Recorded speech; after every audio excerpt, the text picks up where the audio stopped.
Before sunrise on June 13, 1944, the earth beneath Saipan began to hum.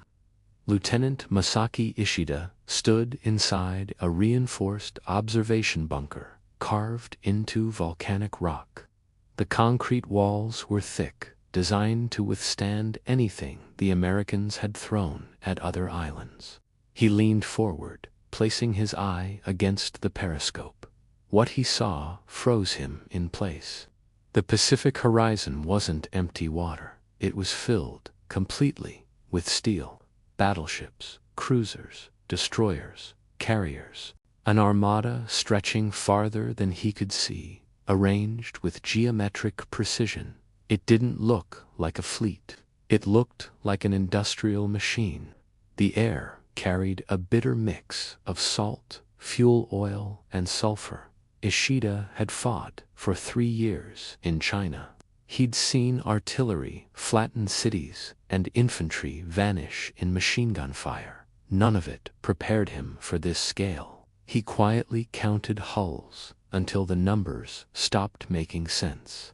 Every man in the bunker understood the same unspoken truth. This was not a landing force. It was an execution squad.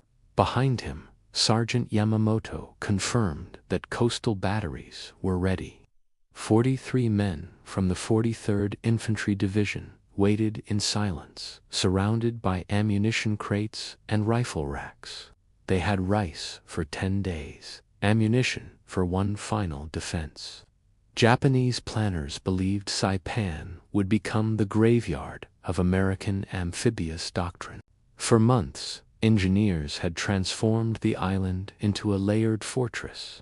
Machine gun nests concealed in coral outcroppings, artillery hidden in caves, invisible from the sea, bunkers connected by tunnels, all designed to survive the initial bombardment and emerge intact when the Americans landed.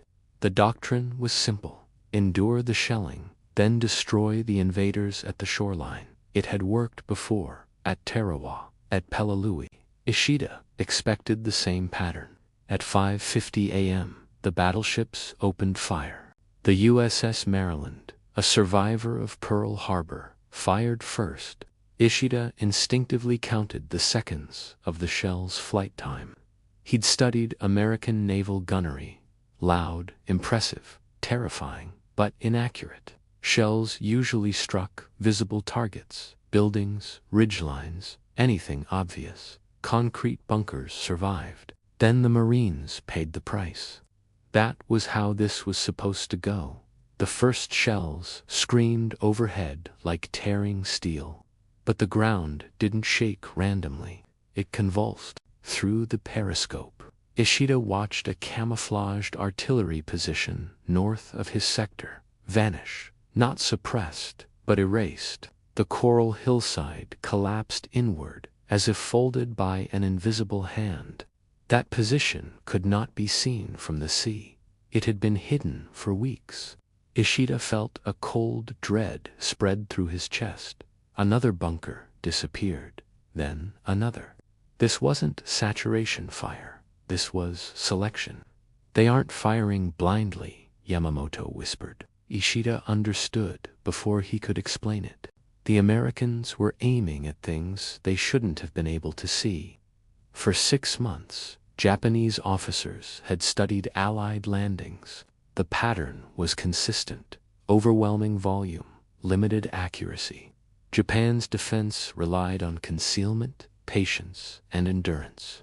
General Saito had personally inspected Saipan's fortifications weeks earlier, praising the interlocking fields of fire, the caves, the camouflage. The Americans rely on machines because they lack spirit, he said. When they land, they will die. Now, Ishida watched those machines do something no doctrine had prepared them for. Hidden coastal guns were destroyed within minutes of firing. Ammunition stores, buried deep under coral, detonated after precise strikes near ventilation shafts. Command bunkers vanished under concentrated salvos. Most terrifying of all, any return fire brought immediate retaliation. A Japanese artillery piece would fire once. Within minutes, American shells would land directly on that position. Ishida scanned the fleet again. That was when he noticed the antennas, rotating arrays atop the American ships. Not optical rangefinders, not binocular platforms, something mechanical, something alive with motion, eyes that did not blink. By midday, intercepted radio chatter confirmed the impossible. Radar fire control, electronic ranging, shell splash correction. The Americans weren't seeing with eyes, they were seeing with mathematics. Radar didn't make naval guns magical. It didn't track individual soldiers. But it did something just as deadly. It removed uncertainty. It allowed ships to observe shell impacts through smoke, darkness, and terrain, and correct their fire instantly.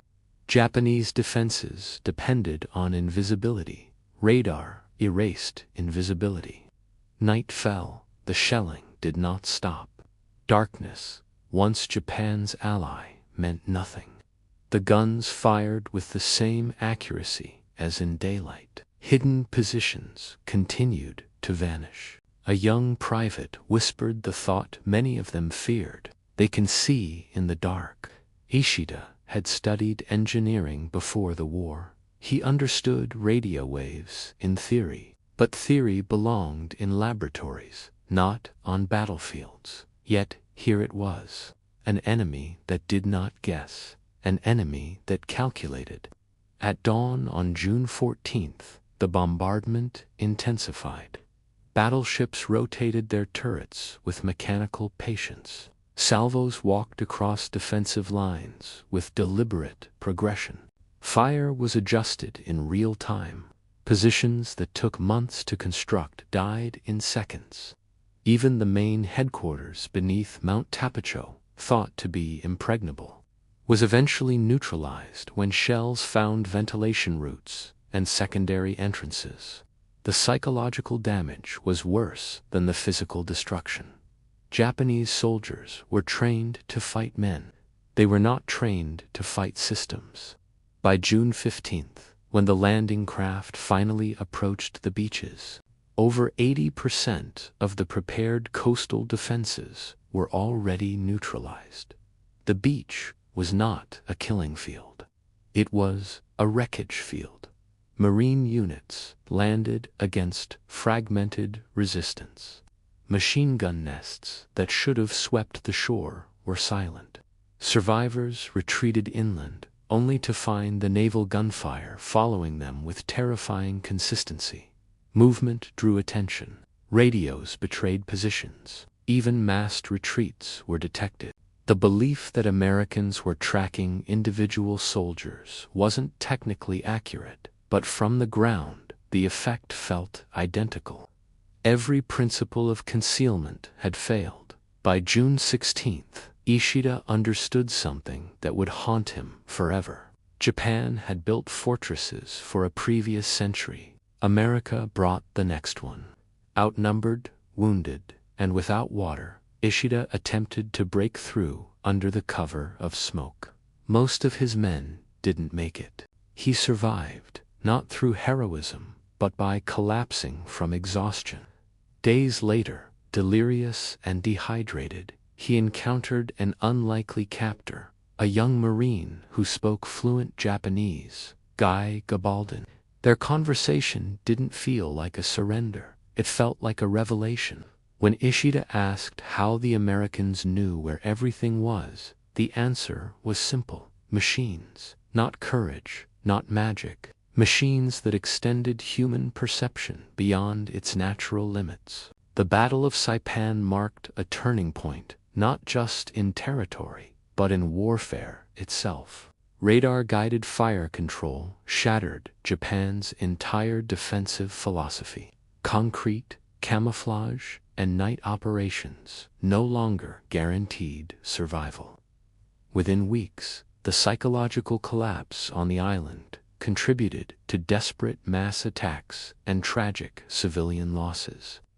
Strategically, Saipan placed American bombers within range of Japan itself. But philosophically, it proved something far more unsettling. War was no longer decided solely by human will. It was decided by who could see first, calculate faster, and strike without hesitation. Modern warfare was born not in courage, but in circuits. And for those who faced it first, like Lieutenant Masaki Ishida, it felt less like a defeat and more like the end of an entire way of fighting. Thanks for watching, and if you found this story as fascinating as we did,